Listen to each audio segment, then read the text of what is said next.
Türkmenistanda süýül döwlet goldawy bilen haç ziýaratyna uğradylmaly mümkin adamlaryň üç arka garandaşlarynyň arasynda jenayat jogapkärçiligine çekilenleriň barlygy ýa ýoklugy seljerilýär. Iýunyň ortalarynda Saud Arabistanyna gitmeli ziýaratçylaryň tanawynyň töweregindäki alym berim hadiseleri barada hem maglumatlar gowuşýar.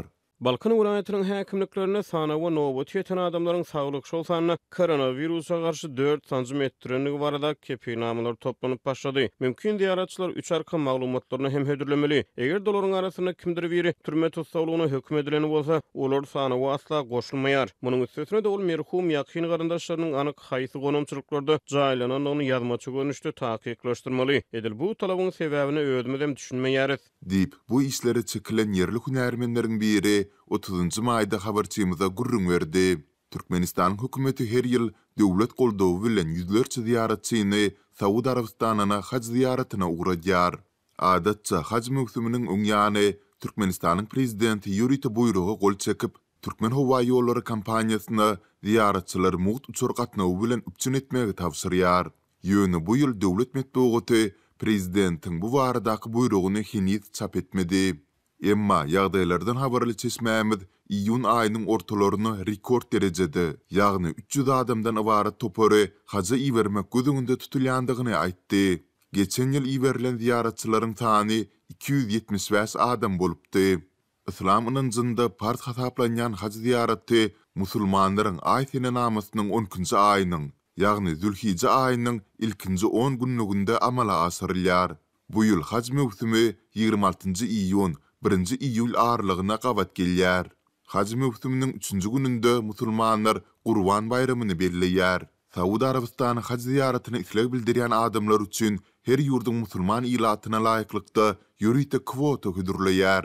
Habarçylarymyz dini azatyklary çäklendirmekde tanqidlenýän Türkmenistanda hökümetiň howandarlygynda haç ziýaratynda bolup gelenleriň döwlet derejesinde aýratyn goşa dyrnakdaky tili hormaty münasip bolýandygyny belleýärler.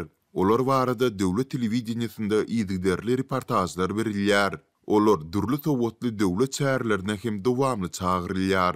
Haç ziýaratynyň guramaçylygynyň töweregindäki korrupsiýa ýagdaýlary barada hem resmi ýagdaýda tasdiklanmadyk maglumatlar gowuşýar. Habarçymyzyň bir näçe söhbetdeşi üç arka garandaşlarynyň arasynda türme hökm edilenler bar bolsa, 30.000 manada galp güwannama resmileşdirip bolýandygyny gurrun berdiler. Mundan başga da paranyň öwedine tanawdaky nowbaty hem has öňe süýşürip bolýandygy ýa-da dini adatlary dowamly berjaý etmeýänleriň hem tanawa goşulýandygy bellenilýär.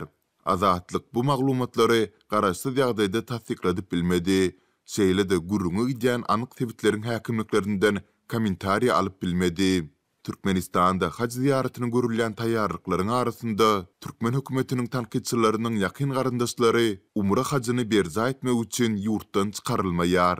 Ençeme ýyl bäri Berdimuhammedowlaryň awtoritar rejimini tanqidleýän Hamida Babajanowa Türkmen häkimetleriniň özünden aralmak üçin 73 ýaşly ejesiniň ýoluny böwütländigine ynanýandygyny Azatlyk radiosyna aýdypdy. Türkmenistan Amerikanyň dini azatyklary boýunça hasabynda 2014-nji ýyldan bäri ýyzyna aýratyn alada bildirilýän ýurtlaryň hatarynda galýar.